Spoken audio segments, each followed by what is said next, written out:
And I'd like to welcome you all to this second morning of RSAC. We have a great discussion this morning. So our session title is Cyber Policy in a New Washington, Priorities from Pennsylvania Avenue. And I'm going to just click here. We have a quick disclaimer for our presentations, and then I will leave it here. And I'd like to introduce the moderator of this morning's talk, Frank Silufo, Director of the McCrary Institute for Cyber and Critical Infrastructure Security at Auburn University. So thank you, Frank, and thank you, fellow panelists. Well, thank you, James, and thank you for those who are joining us today. Obviously, we're coming into the end of the first 100 days of a new administration. We're still early days of the 119th Congress, and thought this was a great time to sort of take stock on where we are, where we hope to be, and how we get there. So have an amazing panel of thought leaders who will shed much more light than I can on all of these issues, starting with longtime friend and colleague, Rear Admiral Mark Montgomery. Mark is at FDD. To many of you in this room, he was also the staff director of the Solarium Commission, which I had the privilege to serve on, and did yeoman's work. So all the success, you can thank Mark for that. Next, we have George Barnes, who should be known to anyone in the national security community, former deputy director of the National Security Agency. Spent many years in the broader intelligence community and doing red, white, and blue work for his whole career. So thank you, George. And I might note both are also senior fellows of our institute. And both led with me an initiative that looked at priorities for the incoming administration.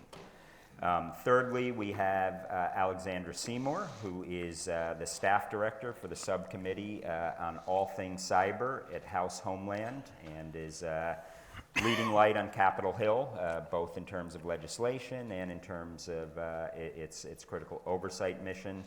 And then Maura Bergen as well, who is also the minority staff director at House Homeland, who's been a long advocate and tireless civil servant on all these issues. So thrilled to have everyone here.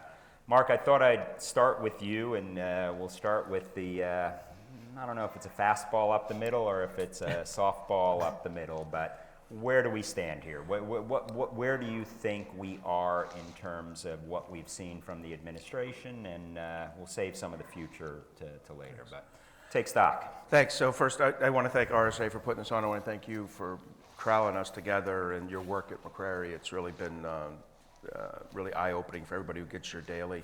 Look, I'm going to break this up to, what do I think the administration is going to do? There's what I know they'll do, what I suspect they do, and what I hope they do. What I know they do is, I think you heard Mike Waltz say it prior to inauguration, after getting yet another brief on Volt Typhoon. He said, hey, I'm going to be more offensive. And I think he meant the offensive, like offensive coordinator, like as opposed to I'm going to piss you off offensive. So what I think he means there is that we're going to be more aggressive about dealing with attacks. And I hope what he means also is that we'll be less reticent to attribute, because I still think attribution, if I'm observing a cruise missile attack on my forces, I usually had attribution within about 30 to 45 seconds, and 2 to 3 minutes later, someone on my staff was leaking it to CNN, right? Now, in cyberspace, we're still in the weeks to months. It's no longer months to years like it was for, for Sony and other things, but it's still too fast. So I know we're going to go on the offensive. I think we'll go more aggressive on attribution. We can talk in another question about what offensive means. And impose cost and consequence. Yeah, that's right, and that's what I think it is. It's imposing costs, and that's hopefully talk about that in a minute. The other one, what I suspect they'll do is, I think they're going to make a bad call and break up NSA and Cyber Command, and we could talk about that in another thing. But I'll just say, you can tell from the tone of my voice, I'm one of these people that believes you have to break them up, but you don't have to break them up today, and you have to invest before you break. This is like what we call in nuclear power, like I ran nuclear power plants in the Navy, make before break. You got to make Cyber Command whole before you break it from NSA, or you're going to have a crap show of Cyber Command will just suck. I mean, suck worse than, well, I don't want to say that. What The other- do you really think, Mark? Well, and that gets to this. I think Cyber Command employs forces fantastically for the forces they have, and that gets to the next hope. I hope that they break up, that they create the Cyber Force, because we have to get into a healthy set of force generation. The services can't do that, and you've heard me go on, so I won't go on about this too long. My other suspicion, and this is a positive one, I've listened to the incoming, I know Sean Planky well, I have a lot of respect for him, the potentially incoming nominated incoming CISA director. I've heard the nominated incoming ONCD director, and I think they're going to do something you and I have argued for passionately for 3 years, which is prioritization. We're at the point now where we have, this is Tom Fanning's favorite thing. I mean, he's still got the SICKY acronym, but we believe that you have to prioritize your systemically important entities. We cannot boil the ocean of making 15,000 utilities good. We've got to get it down to about 400 to 500 things that we say are the most important, that we get on them like a hobo on a ham sandwich. Like, you will have this level of security. We will third-party assess you to it, and you'll get some kind of benefits in return. So to me, prioritization. So that's, I guess, another hope, but one that you and I, have been arguing for. We'll pull the thread on that in a little bit, and I might note I'm doing an infomercial here. We do have a task force that's been stood up looking at the split, whether it should or shouldn't, pros and cons, not taking positions, looking at Cyberforce, looking at how do we translate the nouns in terms of offense into verbs, actually do it, what does that look like? But you're with me, and the right? like. That it needs to happen eventually, but not next week. I think I am, so I will stay I think Neutral, I am. guess. Or you gotta stay No, neutral. the reality is I want to go in honestly with both eyes open. So, George, I thought also in our report, in addition to looking at all the CISA questions, which I know we're going to get to momentarily, but we also looked at the critical role that the National Security Agency plays in the CCC, the Cybersecurity Center, and I'm not sure all of DC, let alone California, knows a whole lot about that. But anything you want to go there, and then anything Mark commented on that you want to zero in on? Sure. Well, it's great to be here. Delighted to be part of this and hoping all of us can do our part to drive things forward. With respect to NSA Cybersecurity Collaboration Center, it's both an actual thing and a symbolic thing. And the reason I say that is the symbology gets to where we have come, where we need to go, vice where we started. And where we started was government did X, the outside commercial sector did Y, X plus Y could never really equal Z. But we've migrated. We've learned actually how to look at the relative strengths of industry, of government, and figure out how can we actually create partnerships for impact. And that requires trust, levels of transparency, a relationship, acknowledging value that each can bring, focusing each one on what only they can do best, and not pretending that each can do everything. And so the Collaboration Center, and then in part and parcel with their counterparts at CISA, because they were all working hand in glove, they started to actually generate a trust value relationship with industry, and that really helped all of us. And so bringing things to the far reaches that really didn't feel risk until Volt Typhoon came out, the critical infrastructure sectors at the edge in the municipalities. Obviously we were looking at national security systems, but as we all know and unfortunately live, cyber hits us everywhere, and the last several years of ransomware hits have really doubled down on that unfortunate reality. And so I'm a big fan of what the Collaboration Center's done. I was a big fan in how they were working with CISA and NCDC. It is your baby, isn't it?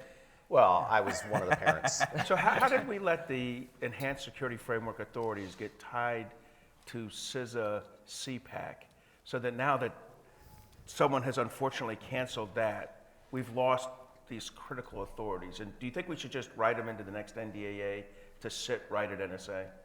Well, I think we definitely need to evaluate where government can play best, right? And so the thing that NSA brought and brings is the fact that they're in touch with the environment, the foreign environment, day in and day out. And so their role is really to not just get things when they're in flight and hitting us. Most of what industry gets is what's actually hitting our environment. What NSA can do is actually get out there when things are being built or when they're being tested against unfortunate other nations. And so bringing that advance notice and then what they do is they share that with industry so it can get pre-positioned so that when things do hit, they aren't caught flat-footed. And so how do you legislate that? That's something that we have to take on. One of the limitations in the NSA authority's realm heretofore was what they have done has been limited to defense industrial base and defense industrial base supporting. And so a lot of support has gone to a lot of the service providers that support and enable all of us because they also support the DIB. But there are far reaches, especially in critical infrastructure, where NSA doesn't have purview. And that's where all the might that they could have is actually not being realized in impacts and pulling the thread all the way through. Hey, George, I want to get to that question in a little bit. I've never had an unspoken thought, but Mark, you've had fewer unspoken thoughts than me. So we'll get to that in a little bit, but I do think translating information sharing into operational collaboration is the future. Yep. I'm tired of the That's right. public-private partnership discussion of, you and I were talking about this in the Clinton administration, right? PDD 63. So let's talk what that could actually look like in practice. That's actually a sad statement. That's It is a 25 sad years statement. ago. Yeah. But Alexandra, I mean, I think Congress plays such a critical role in terms of not only its oversight, but also providing the tools and the dollars to get things done. And I'd be curious, and then we'll jump to Maura as well. What are your priorities in the 119th right now? What are your boss's priorities? And Maura, I want to ask the same of you as well. Yeah, thank you so much for having me, and great to be here on stage with all of you. So for the 119th Congress, I want to emphasize that cybersecurity is Chairman Green's top priority. We're very focused on cyber. We've already had 4 or 5 cyber hearings already this year and have considered a couple of cyber bills on markups. So we're very focused, and it's only been a couple of months. We have 3 main buckets of priorities. The first is cyber workforce development. The reason that that is really important to the chairman is that he thinks that is the root of a lot of the issues that we see in cyberspace. When you don't have the right people with the right skills in the right places, it's really hard to be able to address these threats that are evolving really rapidly, that are growing in sophistication and in number, and we really just need to make sure that we have all eyes on the problem and that they have hands-on experience and that we're getting them into the right places. One of the numbers that we often hear is that there are over 500,000 open cybersecurity jobs across the nation. That's in government, that's in the private sector, and particularly impacts state and local level governments where it's really hard to attract talent to come out, and where some of our critical infrastructure is the most vulnerable because it's located all across the country. So that's a really big priority for him. He is, his bill, the Cyber Pivot Act, which I'm happy to go into a little bit more, but at a high level, the goal of that is to train people quickly and at scale. It targets 2-year institutions, technical schools, community colleges, so people can go and get trained in their communities, institutions of higher education that are doing really innovative things by offering 2-year programs. So, and throughout that, they are required to do 4 skills-based exercises to make sure they're getting that hands-on experience. It could be tabletop exercises, it could be industry trainings. The possibilities are really endless. And then it also requires them to do an internship component to really just drill down on that hands-on experience. And then there's 2 years of government service on the back end, and a lot of opportunities for upskilling afterwards. So we're really hoping that we can get this done this Congress, and it's something that the chairman is going to be continue to be focused on as we look at cyber workforce efforts. We know that it's a really big challenge. We're hopeful that we can really drive something forward with getting this bill done, but there's still a lot of work to do in that space. Number 2 is on regulatory harmonization. I think we often just hear from stakeholders about how cumbersome, how burdensome there are regulations that are duplicative. Sometimes they're even contradictory. Now, I think we understand that there are a lot of different regulators in this space, and they understand their sectors better than others would. And so they need to work directly with the entities that they cover. At the same time, entities shouldn't have to go and report the same information to the government in slightly different forms. multiple times. If you report to the government a certain type of information, that should fulfill your requirement. So one effort that we're undertaking, and this is probably going to be pretty cross-cutting across committees and different jurisdictions, is for us to look at where exactly are those duplicative regulations. It's going to take a lot because I know that the landscape is very vast, but can we identify where those are? Can we streamline that process? And then can we use the tools that we have available, technological solutions, to help with that compliance? Because right now what we're seeing happen is that a lot of entities are having to take people off of their security teams, those precious resources that I was just talking about, the talent that we're already lacking, and they're having to be put onto compliance tasks. That's not something that we want to be happening when companies are in their most vulnerable moment. We want people focused on the problems that are at hand and on securing their systems.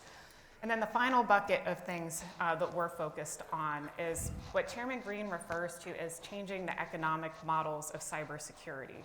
This is really where we're drilling into critical infrastructure protection.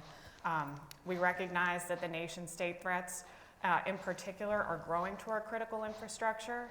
It was really a wake-up call last Congress as we started to learn about the typhoons, Volt Typhoon, Salt Typhoon, many other nation-state actors that are targeting our critical infrastructure and pre-positioning in some cases.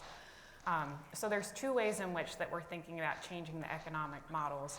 The first is solving the first-to-market problem, which is how can we think about building in security into products up front? How can we ensure that that our businesses are thinking about cybersecurity in their business decisions? That's something that we need to address, and that's going to require a strong partnership between the public and private sectors to change the way that we think about cybersecurity. The second end is how do we raise the cost of a cyber attack such that our adversaries don't want to hit us? So I think, again, this does come back to strong relationships. One way that we're looking at this is the way in which we're performing oversight of CISA. I think that right now we are looking to make sure that it can come back to its core mission and provide vital support. One of the reasons that we stood it up was to be a voluntary agency to foster public-private partnerships. Now, I know you said you want to move past information sharing to operational collaboration. I think they play a really important role in both of those spaces, especially on information sharing. And it's something that's top of mind for the committee this year as we consider the reauthorization of the Cybersecurity Information Sharing Act of 2015, which I'm sure we can get into a bit. But I think it's really important that the information that we're requesting is actionable, that it's timely, that it can be shared quickly between the public and private sectors, and CISA plays a really important role in being able to foster those relationships and get information where it needs to go, and to ensure that it's actionable. So I'll pause there because I think we have a lot to dig into, but figured that that helps. Awesome points, and just want to foot stomp the workforce issue we've been struggling with for years. Mm-hmm. Everyone talks about it, but to see action followed up on the Hill, I think, is not only needed, but desperately needed. So thanks for that leadership. You don't get a whole lot of political points for that, but it's good governance, and that's what I hope the Hill is focused on. Secondly, another infomercial. We stood up a task force looking at regulatory harmonization. We're partnering with the U.S. Chamber of Commerce. They've been asked by both ends of Pennsylvania Avenue to do that, and all good things. And I want to get to the CISA discussion right after this with the two of you first. Mm-hmm. But Maura, how about priorities from Swalwell and other people's, your priorities as well? Yeah. So thank you for having me. And I work for Ranking Member Benny Thompson and Subcommittee Ranking Member Eric Swalwell. Our priorities are defined more by the circumstances we find ourselves in, and I know I'm calling out an elephant in the room when I say this, but we have to define our priorities in the context of what's happening at CISA, because that's the agency we oversee. And over the past 100 days, we've seen its workforce decimated, and the people who work on the most important priorities leave one way or another. And so our top priority is preserving CISA right now. We don't want to lose any more workforce. We don't want to lose any more authorities. We don't want to lose any more programs. Our view is that CISA has grown in a constructive way and has grown in a way that meets demand. It hasn't started programs for program's sake, but rather programs have been initiated either in response to threat actors, in response to vulnerabilities that we've seen in software, and in response to demand from their stakeholders. So I know there is an ongoing conversation about we need to refocus CISA on its core mission. We, in our view, as CISA exists, it is executing its core mission. And questions about that can be referred to Title 22 of the Homeland Security Act, which lays it out clearly. But so in that regard, we're doing extensive oversight over the loss of workforce at CISA. Who's leaving? What programs were they supporting? And what are the impact on those programs? What contracts are being cut? And what programs are those contracts supporting? And how will that affect our readiness as a nation to be resilient to cyber attacks that we know are growing more sophisticated, more frequent. So that is our top priority, is to preserve CISA. We appreciate that the administration officials have come here this week and said that cybersecurity is a major priority. Money talks, and we will see their 2026 budget come out in a week or two, and we'll see if the budget aligns with what they're telling us here this week. So I think that's our top priority. Our second set of priorities do relate to lapsing authorizations. So Alexander mentioned CISA 2015. That's a critical authority that underpins information sharing and operational collaboration with the private sector, and it needs to be maintained. So we're very supportive of extending that authority. The other program that's lapsing this year that's really important are the state and local cybersecurity grants. We authorized those 4 years ago. They have done yeoman's work in building relationships in states across state entities to drive down cybersecurity risk and make strategic investments. I think every state now has, except for the one that didn't participate, and has a cybersecurity plan. And they're investing towards building out the capabilities that those plans require. So I think in terms of buying down risk and reducing the low-hanging fruit for malicious actors to hack state and local governments, the state and local cyber grant investment really will save us money in the long run. When you think about state and local governments being resilient and able to continue to provide services to their constituents and to our members' constituents. So those are our two authorities we want to see renewed. And then finally, to Frank's point on operational collaboration, Mr. Swalwell has prioritized authorizing the Joint Cyber Defense Collaborative.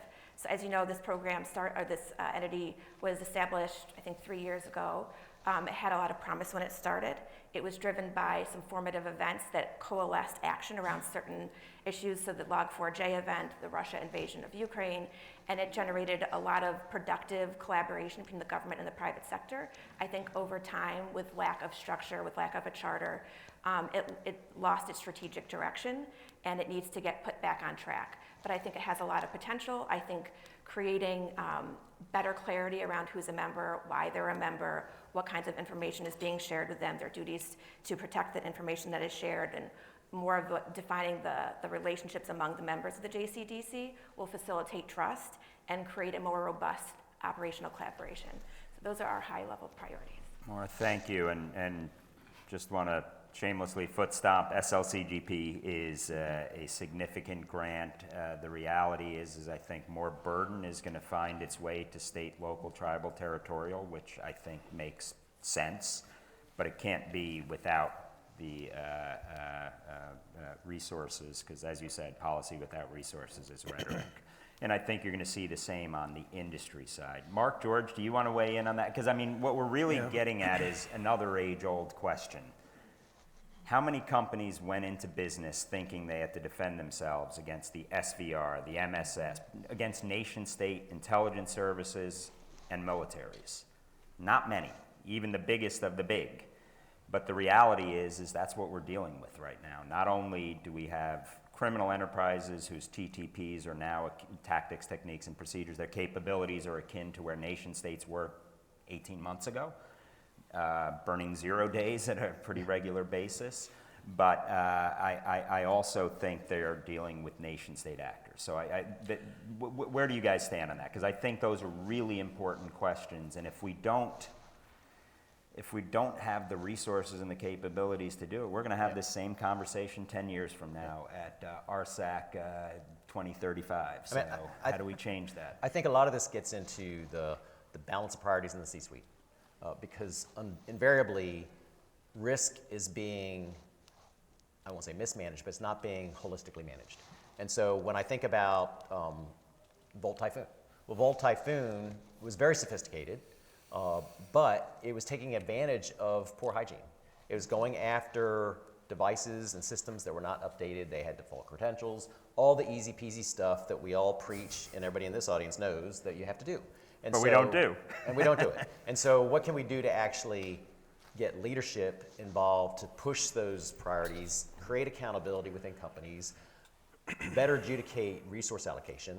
Obviously, we need to enhance the sophistication of our defenses at all levels, but we really have to get back to basics. And and look at the number of breaches in the annual breach report that comes out that are based on human factors, right? And so how are we dealing with that? Because as long as the easy button is there, it's going to be pressed again and again, right? And so yes, we can get preoccupied. We're all here pushing great tech and great solutions that we need, but we can't ignore the stuff that often gets ignored.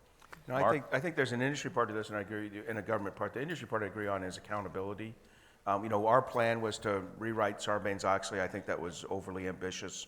But the concept of assign accountability to the C-suite and the board for cybersecurity in the same way you do for financial, Like any other risk. and financial ethics, right? Which is what Sarbanes-Oxley did.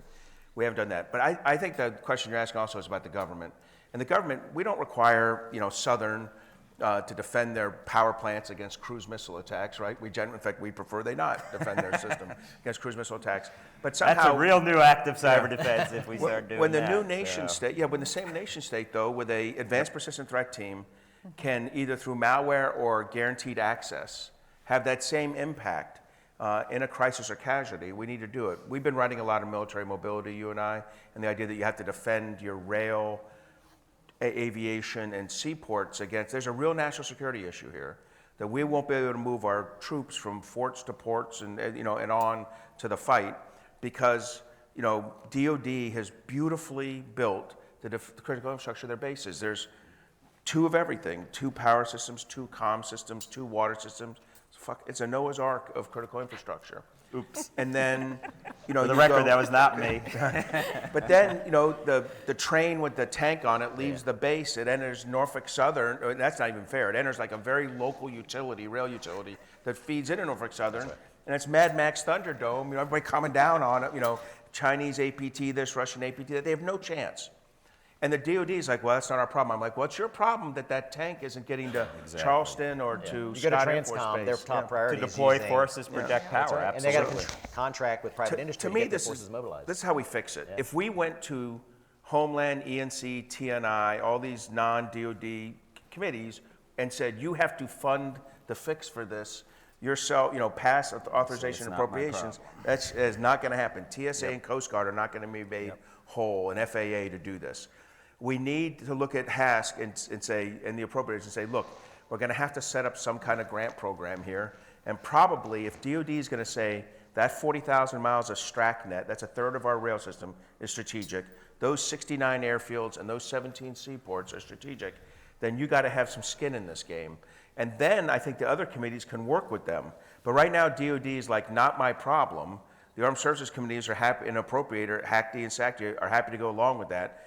But why are we spending $990 billion to kick anyone's ass who invades Fort Cavazos or the former Fort Hood? We're not. We're paying for that stuff to leave Fort Cavazos and go kick somebody else's butt overseas. And we're not doing the kind of blocking and tackling necessary for that. Can I pull that thread just a teeny bit? And I do want to get into the typhoons because each one on their own was a bad storm. Collectively, it's the perfect storm if you think about it. And Volt, as opposed to SALT, obviously intentions vary, so I don't want to get into that. But one more question, sort of on the on how this looks. I mean, business as usual ain't going to cut it. I think we can all agree to that.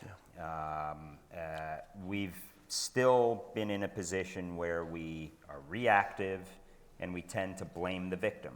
An incident occurs, you blame the company. I'm not suggesting that they shouldn't and must do more. But the flip side, again, is if they're dealing against nation-state actors, that's an unlevel playing field.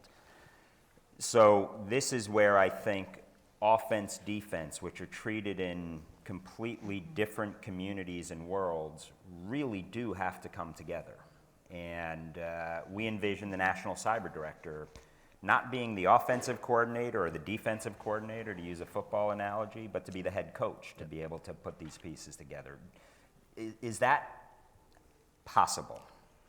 Well, that's what you and I said, right? You and I said that. I mean, we believe, we helped write the NCD Act. I believe this. I believe in the end that if we have an empowered National Cyber Director, if we have an NSC that keeps to its offensive lane, and if we have a CISA that doesn't get too worried about international, worries itself about its domestic, rebuilding those public-private relationships, enhancing I completely agree.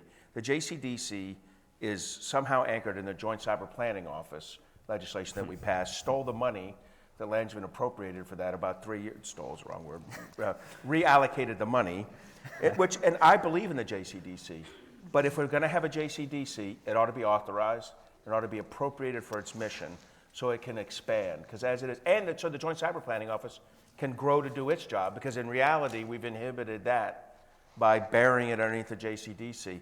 My personal opinion is those things have to be thick, and they have to be effective. And the other one I'd say there's the Hunt and Incident Response Teams. We gave a lot of money to that 5 years ago, and 4 years ago, and 3 years ago. And when I look at the end product, it doesn't look like a CPT just yet. It doesn't look like 6 or 8 CPTs, which is what we were aiming for 5 years ago. So all these things are integrated. So I 100% think this Congress should pass the Pivot Act, should pass the JCDC Act, and should get ourselves oriented to having the right workforce and the right authorities to go do what you said, which is operational same collaboration. Yeah. Maura, Alexandra, either of you want to weigh in on this, or because I There's mean, a lot there. ultimately, a it's lot, hard yeah. enough to get the interagency focused. Capitol Hill's pretty hard to get on the same sheet of music, too, Well, I right? think- Committees with so much jurisdiction. Well, sure, but I think everyone on this stage is aware that momentum for cyber policy ebbs and flows with crises. And, we got a lot. But why do we let the bad guys define our strategy? We are literally reacting, and we respond to what we She's see. just being honest. I mean, Yeah, it's not my choice. It's my job every day of the week. I'm happy to do it. It's just what we can actually move. And I think, look, we're here at a cyber conference, but there are a lot of priorities that Congress deals with. And wherever the fire is the fire that gets put out. The squeaky wheel gets the oil. But I think, if everyone here is interested and on board with these plans, please call your members of Congress and let them know that you'd like to see this stuff move, because I think, the squeaky wheel does get the oil. And so when people are hearing from people, that's when we get some of the momentum to actually get things done. Alexandra, anything to add to this? Yeah, I do think that's true, but I alluded to this earlier, that I do think we have a moment right now where we are seeing nation states burrowed into our critical infrastructure today. We keep talking about it, and we have many different people who are involved in the response, but they're still burrowed there as we're speaking right now, and that's a problem. And I know it's something that's concerned our members, at least with Bolt and Salt Typhoon. We launched an investigation into this just a little over a month ago, and so we're hoping to really understand what the processes have been in our response, the timelines, the coordination. So I think that's something that we're digging into.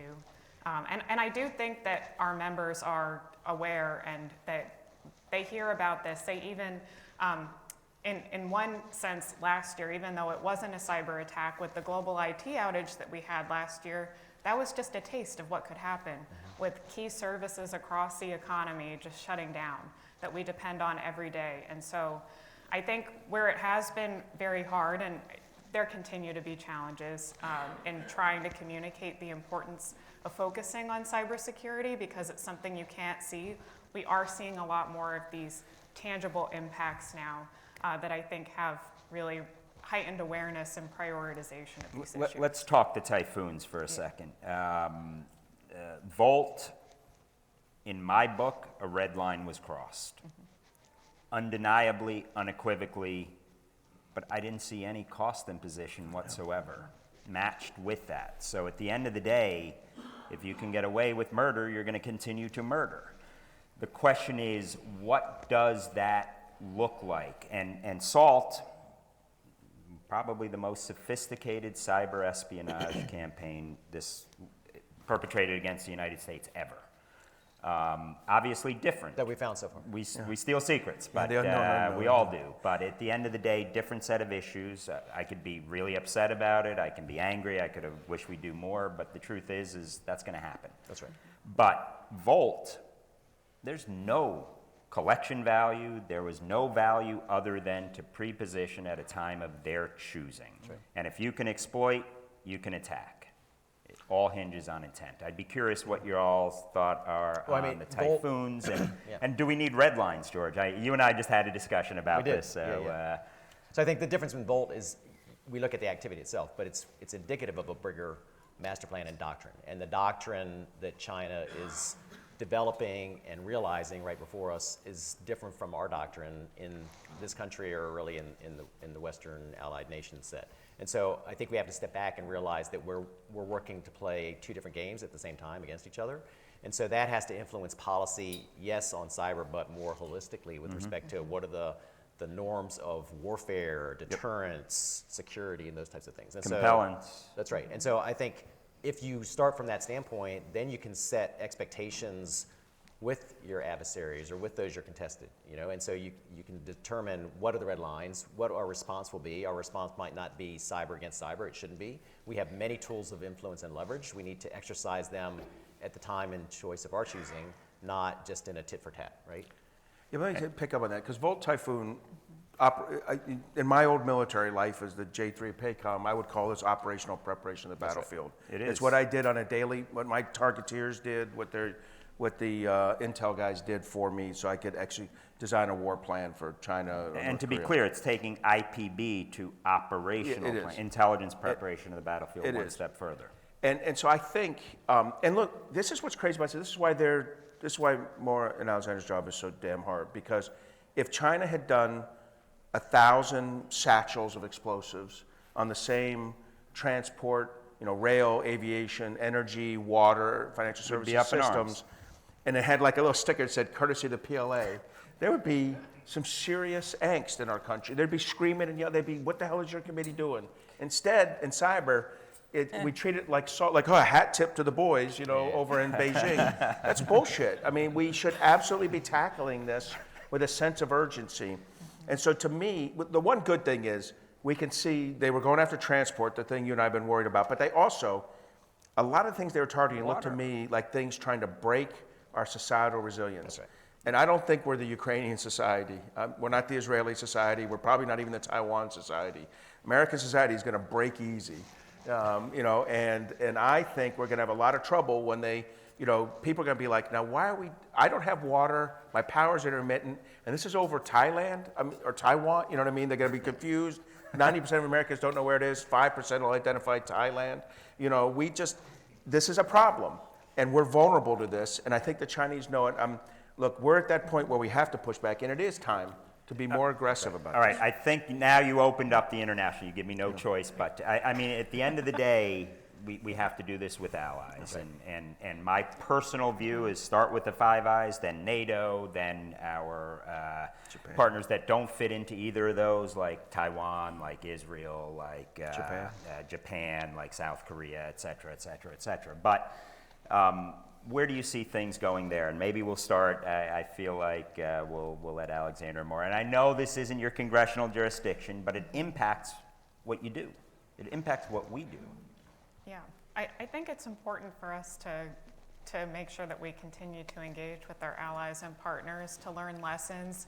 I think even over the course of this conference, getting to engage with international partners, you hear that they are tackling a lot of the same problems that we see at home. And so I think being able to learn from each other and seeing how they are creating their frameworks.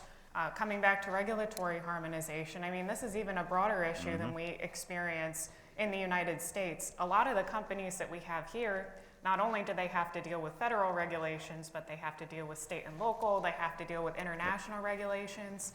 And so those are also business decisions. And to the extent that we can work together and coordinate those, that's only going to be able to enable us to respond faster. It's very challenging because different countries have different ways of thinking through these problems, different ways of considering regulations, they have different needs. But to the extent that we can share those lessons learned, and we're approaching a lot of the same types of we're thinking through a lot of frameworks together, so sharing those This lessons is worthy of learned. a full panel. And let me just foot stomp one point here. And this is the very realpolitik point. What happens over there is a preview of a movie coming to a theater near you. So it has real national interest implications. So just in the for what it's worth.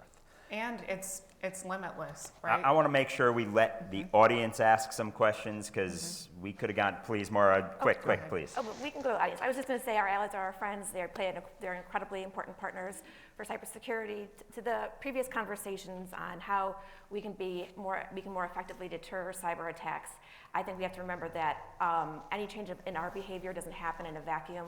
We have to consider its impacts on our allies. We have to bring our allies with us. We can't afford to alienate them. And also we have to have workforce across our federal government for our allies to continue to partner with. And once again, foot stomping on Preserve CISA. If anyone has questions, please use the mic. I'm also going to ask while they're doing a thought maybe at the end. I can't escape cyber cool and not ask an AI question. And I want to ask, are we going to have a patchwork of regulations as we do for cyber for AI? And what should Congress's role be? But please, if you can identify yourself and ask your question. Yes, Jessica Cohen, Policy Counsel at Verizon. I'm curious from the House side, certainly there's a lot of potential legislation that can happen, but it has to go through the Senate as well, through HISDAC, chaired by Senator Paul. So thoughts on the prospects, even if we can get the House to move something, what happens in the Senate? Do you want me to take that one? And if we can get two questions simultaneously, maybe, just because I want to make sure we've got 8 minutes, and I want to make sure everyone has a chance. So next question, we'll do two at a time. Please. Don't be so nice, just ask. It's picking up on the We're not nice here. international cooperation. So if you're looking at bringing CISA back to its original authorities, the international cooperation isn't one of them. But that's how, I should identify myself, Joseph Stevens, Ireland's National Cybersecurity Centre. But that's who we collaborate with. We work with CISA. When we have an issue, we share that information through the JCDC. How would you see that developing if we went back to the original authorities? So we'll start with Maura and Alexandra, and then maybe George and Mark. Yeah, I can start at least on the Senate side. We are in coordination. We've spoken with our Senate counterparts, and we've talked through priorities. We've made very clear that cybersecurity is a big priority for Chairman Green and for Chairman Garbarino, our subcommittee chairman, and that's going to be at the top of the agenda. So we're just trying to keep that open line of communication. We've been talking about both with our majority and our minority counterparts. I think that we're making sure that we can communicate just how important some of the pieces of legislation we're considering are. Maura, anything to add to that? Yeah, I would just say, candidly, it's a challenge. However, I think there are opportunities for engagement, as Alexandra mentioned. I think hearing from people, I think sometimes you can write people off and I'm not going to bother going to lobby them, I'm not going to bother go talk to them. I think hearing from people can be helpful, but it is something we have to think about strategically in terms of how we move legislation and whether or not we try and go as a standalone bill through a committee or if we try and hook it onto something else. Yeah, I'd say on the Senate side, I could be probably more frank. Senator Paul's a pain in the ass. Again, not Frank. Yeah, he's a pain in the butt. But there's a difference between I'm going to block something and I'm going to make you do it the hard way. And I think what's going to happen is, look, I don't think any real fresh ideas on how to use CISA are going to pop out of his GAC majority. But I do think, and I think he'll vote no on a lot of the bills we've heard mentioned today. And what I don't think he'll do is allow them to be slapped on to an NDAA as like a floor amendment that allows you to not have to do floor voting time. I think he's going to and I don't think he's going to have an omnibus cyber bill, which allows you to push through 10 things he voted against with one floor vote. I think he's going to make us bill by bill pass them to the House, pass them to the Senate. He'll vote no, but I think he will allow these things to happen, but they are going to happen slow. And what happens then is Senator Thune has to moderate his floor time, and minor cyber bills, and I hate to say it, but what we described are in the big picture. Minor cyber bills will not always get the floor time they need. So it will slow us down. It won't end us. George, anything on the second question you want to weigh in? No. Let's get two more quick, anything on the I'm sorry, I second didn't question, answer please? the second question, and since it was about JCDC, some of the stuff that I was talking about. In terms of CISA's authorities, actually Title 22's authorities are written pretty broadly. Yeah. Their NCIC authorities, their information sharing authorities are all pretty extensive. It's why JCDC was allowed to kind of operate as it does, because it just used existing authorities that it interpreted like a little differently. So I'm not worried that CISA won't be able to do it from an authority standpoint. I'm worried about their manpower, certainly, but I think they have the authorities to do everything they're doing now. I don't think anything that they're doing now is outside Title 22. On the international side, look, I get it. The Trump administration is like, open the tank, drop the grenade, shut the thing, and there's problems. That's okay if when you come out of it, you say, here's my plan to fix it. And I think what we might hear from them, and something I would support, is we have to prioritize. We can't, fixing cybersecurity in East Africa is cool. It's not my number one priority, and to this president, it's certainly not. It is what you said. It's the key allies we fight with and through. So our NATO allies, particularly the northern NATO allies that all our logistics go through, the French, the Belgians, some of them, they don't need our money, financial help. They need our technical guidance, like this is what we mean by secure. Some of them need financial help. The Japanese, the Australians, the Philippines, Taiwan, Korea, who we fight with and through in Asia. I would prioritize about 10 to 12 countries there and say, first and foremost, we work well with them. Anything extra bandwidth after that, you do it. That is not historically how the Biden or Trump one or anyone else has done it. They've, where's a need? And we run to it. The question is, what do we need? And that's how the Trump administration views the world. Awesome. We've got 3 minutes, 3 people. Quick questions. If you can point it to an individual, it'll speed up some time. So please, right, and identify yourself in the question. I'll be quick. I'm Michael Garcia with CISA. So my main question, really, Mark, you bring it up, but increasingly as CISA is going back to its core principles, statutes, whatever frame you want to put it on, increasingly it seems though that DoD then is having mission creep to defend critical infrastructure that's outside of defense wire. So in addition to maybe CPAC going to DoD, recognize that it needs to be probably increased role with DoD, and I work with them very closely every single day to include NSA partners. What is the left and right bounds of DoD and also working with CISA and the other SRMAs? So Mark and George can jump on that. Let's get another 2 questions in, and we're going to have to wrap this. So. I am Jeff Fenton with Lockheed Martin Corporation. I'd like to direct this question to both staff directors of the House Committee. The risks to the bulk electric power generation and distribution system are tremendous, including the potential for a cyber attack or an electromagnetic pulse attack to basically send the country back to the 19th century before electricity was ever invented. Much of the resilience of the bulk electric power system depends on critical and hard-to-buy electrical transformer equipment that has something like a 3-year lead time to even buy from some of the suppliers such as Ossia Brown Boveri in Europe.